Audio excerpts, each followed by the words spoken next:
The moment I stepped onto the platform at Grand Central Station, I knew this day would be different. The cavernous ceiling arched overhead, sunlight streaming through the massive windows, casting long golden rays across the marble floor. People rushed in all directions, a symphony of footsteps, conversations, and announcements echoing through the vast space. I stood there, clutching my ticket, watching the digital board as departure times flickered and changed. The air held that distinct mixture of coffee, perfume, and the metallic scent that seems to permeate all train stations, a smell that always filled me with anticipation and possibility.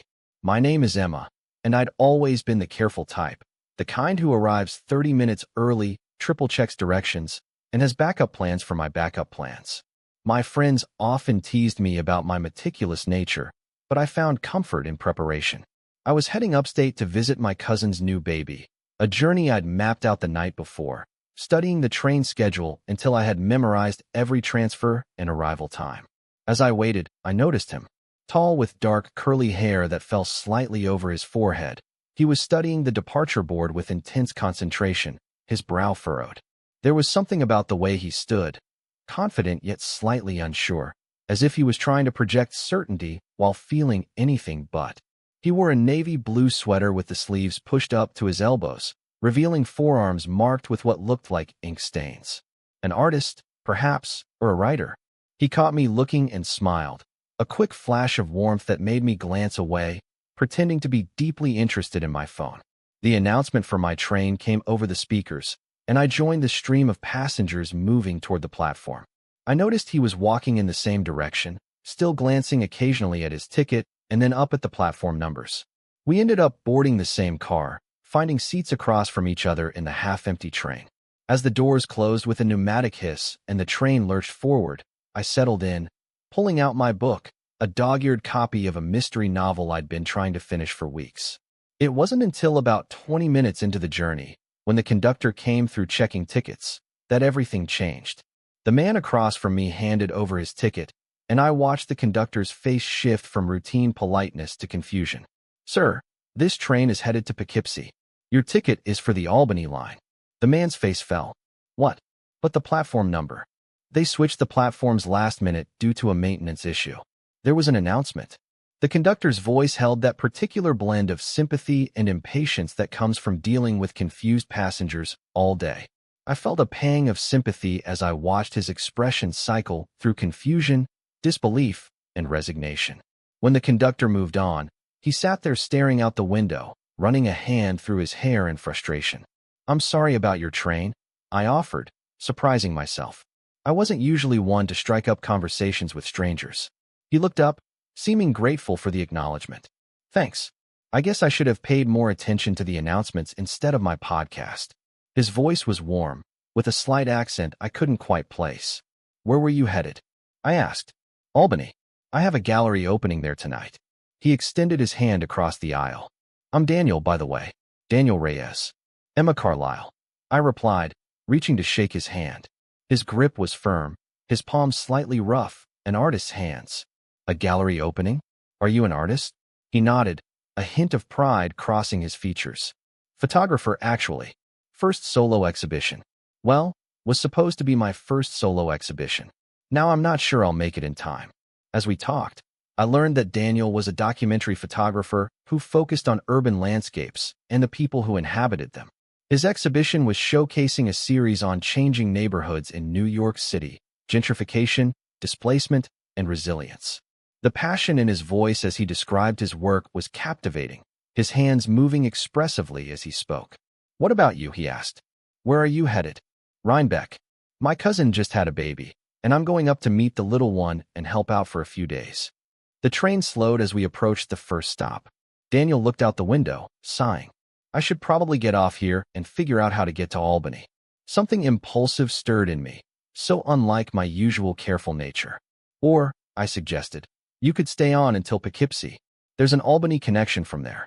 It might be faster than backtracking to Grand Central." He considered this, looking at me with curiosity. "You seem to know the train system well." I laughed. "I'm a planner. I research everything to death before I go anywhere." Unlike me, who apparently can't even get on the right train, he said with a self-deprecating smile. As the train pulled into the station and passengers shuffled on and off, Daniel made his decision. Poughkeepsie it is. Thanks for the advice. The doors closed, and we continued our journey. What had started as polite conversation deepened as the miles passed. Daniel told me about growing up in Puerto Rico before moving to New York as a teenager, about his grandmother who had given him his first camera, about the 3 years he'd spent working odd jobs while building his portfolio. I shared stories about my work as an elementary school librarian, my dream of writing children's books, my recent breakup that had left me questioning everything I thought I knew about relationships. There was an ease between us that felt rare and precious. No awkward silences, no careful calculations about what to reveal or conceal. Just two strangers on a train, sharing pieces of themselves as the landscape outside transformed from urban sprawl to riverside towns to rolling hills. At one point, the train rounded a bend, and the Hudson River came into view, sunlight dancing on its surface. Daniel moved to sit beside me, so we could both look out the same window. "It's beautiful," I murmured, watching a sailboat glide across the water. "May I?" he asked, holding up his camera, a vintage-looking thing with worn leather straps. I nodded, and he took several shots of the river, then turned the lens toward me. I usually hated having my picture taken, but something about the way he looked through the viewfinder, with such focus and appreciation, made me feel seen rather than scrutinized.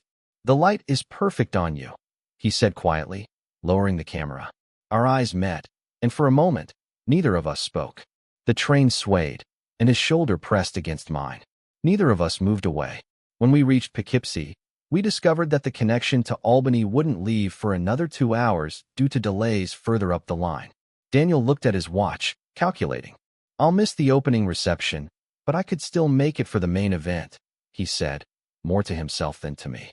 "I'm sorry," I offered, genuinely disappointed for him. "After all your hard work." He shrugged, a resilient smile forming. "Maybe it's the universe telling me to slow down and enjoy the journey." He glanced at me. "Speaking of which, how long until your train to Rhinebeck?" I checked the schedule on my phone. "About an hour. Would you like to grab some coffee while we wait? There's a place across from the station that's supposed to be good." I hesitated only briefly before nodding. We left the station together, stepping into the crisp autumn air. The coffee shop was warm and inviting, with mismatched furniture and local art on the walls.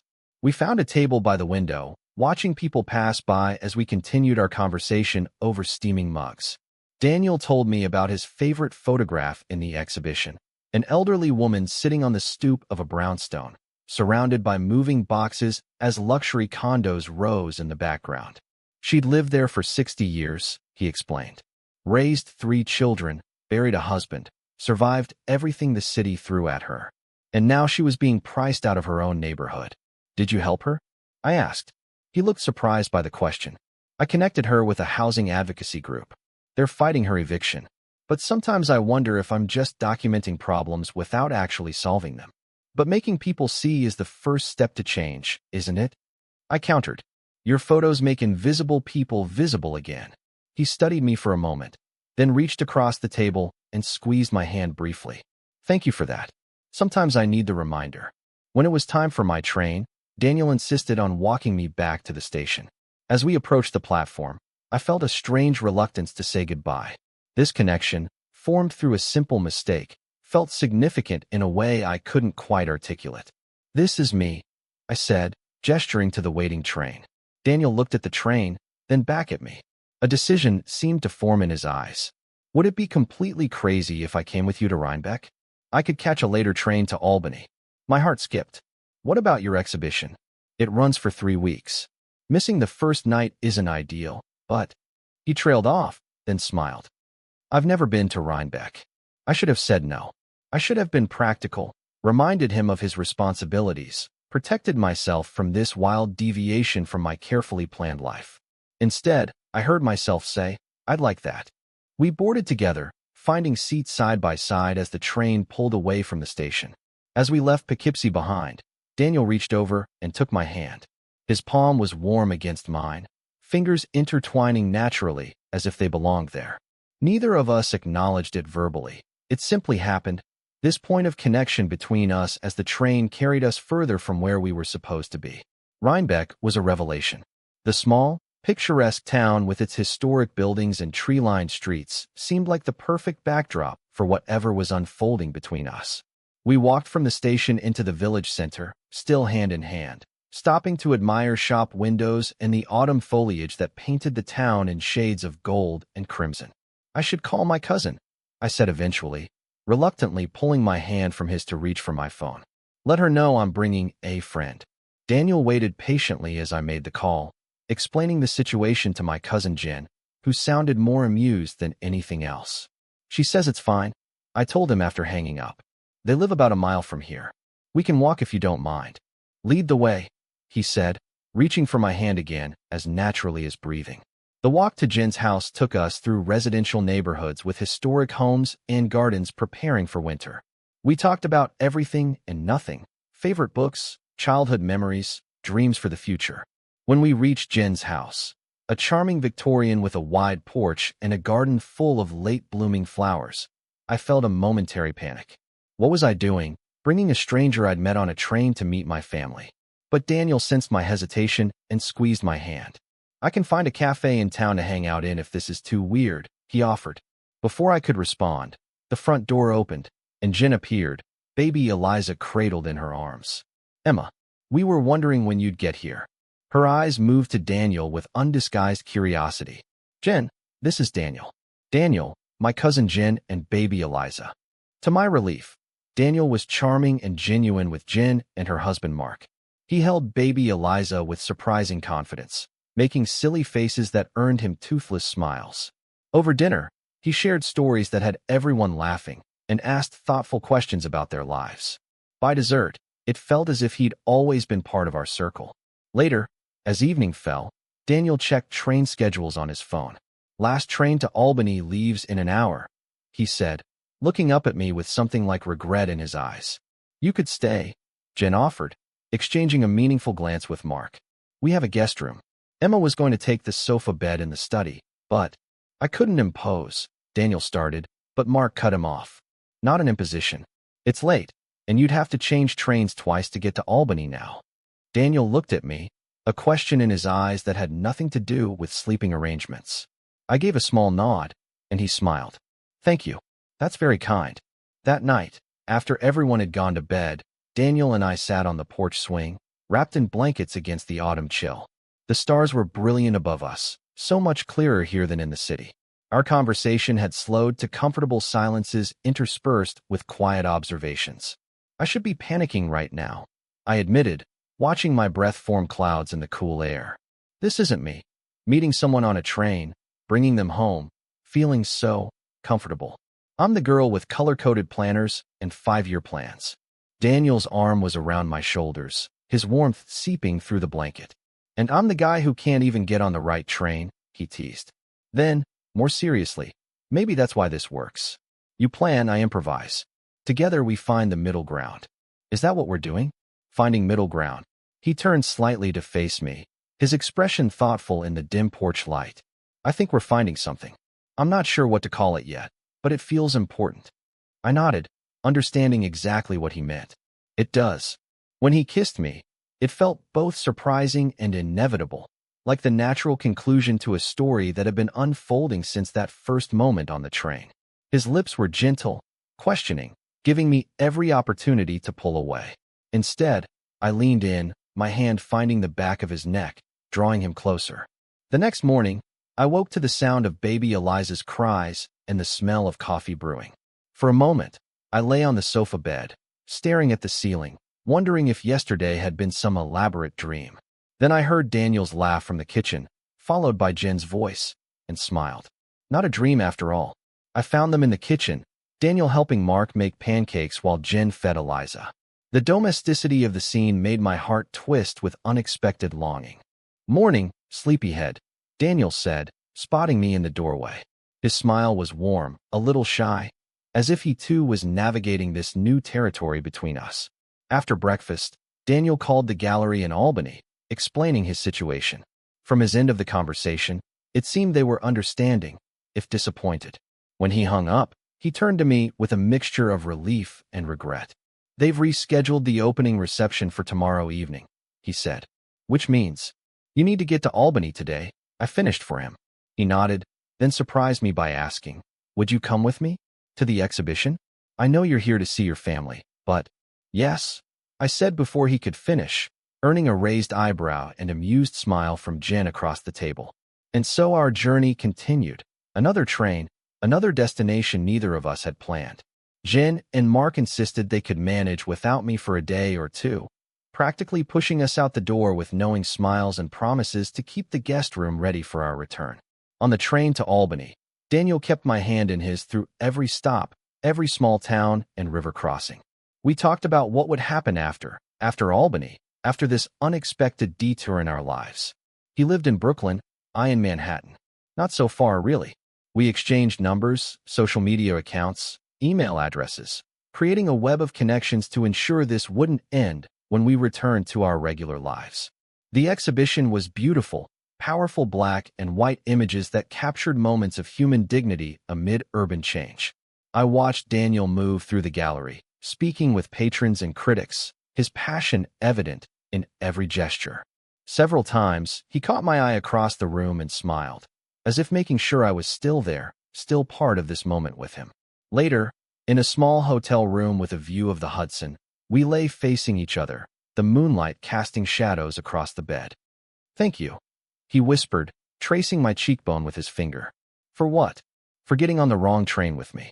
For holding my hand through every stop. For being here now. I smiled, catching his hand and pressing a kiss to his palm. It wasn't the wrong train, I said. It was just a different route to where we needed to be. In the morning, we would take another train, back to Rhinebeck, then eventually to the city and our separate lives that now seemed destined to intertwine. But for that night, we were simply two people who had found each other by chance, or fate, or some combination of the two. Two people holding on through the journey, not knowing the destination but trusting the path. Sometimes the most beautiful journeys begin with a mistake, a wrong turn, a missed connection, a train boarded in haste. In Daniel's arms, watching the night sky through the window, I silently thanked whatever cosmic mix-up had placed us on the same train that day. Some wrong turns, it seems, led exactly where you're meant to go. Years later, when people ask how we met, we always smile at each other before answering. We took the wrong train, one of us will say, and the other will inevitably add. But it turned out to be exactly the right one. Let me explain why this matters so much. In a world of dating apps and carefully curated social media profiles, there's something magical about genuine serendipity. About connections that form when we least expect them, when our plans fall apart and we're forced to improvise. The beauty isn't just in meeting someone special. It's in the vulnerability of being lost together, of navigating uncertainty hand in hand. It's about the courage it takes to follow an unexpected path, to say yes to possibility even when it doesn't fit neatly into our schedules or expectations. Perhaps that's why train journeys make such perfect settings for love stories. They're liminal spaces between departure and arrival, between who we were and who we might become. On a train, we're temporarily suspended from our regular lives, free to be different versions of ourselves, to connect with strangers in ways we might not allow in our day-to-day existence. There's intimacy in sharing that in-between space, in watching the world pass by together from the same window. And there's something profoundly meaningful about holding someone's hand through every stop, literally and figuratively. About saying, I'm here with you through all of it. The delays, the wrong turns, the unexpected detours. In a world that often feels fragmented and disconnected, that simple act of continued presence is revolutionary. So maybe the next time your plans go awry, when you board the wrong train or take an unexpected turn, consider the possibility that you're not lost at all. You might just be on your way to a different kind of destination, one you couldn't have planned for, but that might hold exactly what you need. Sometimes the most beautiful journeys are the ones we never intended to take, with people we never expected to meet, leading to places we never knew we wanted to go.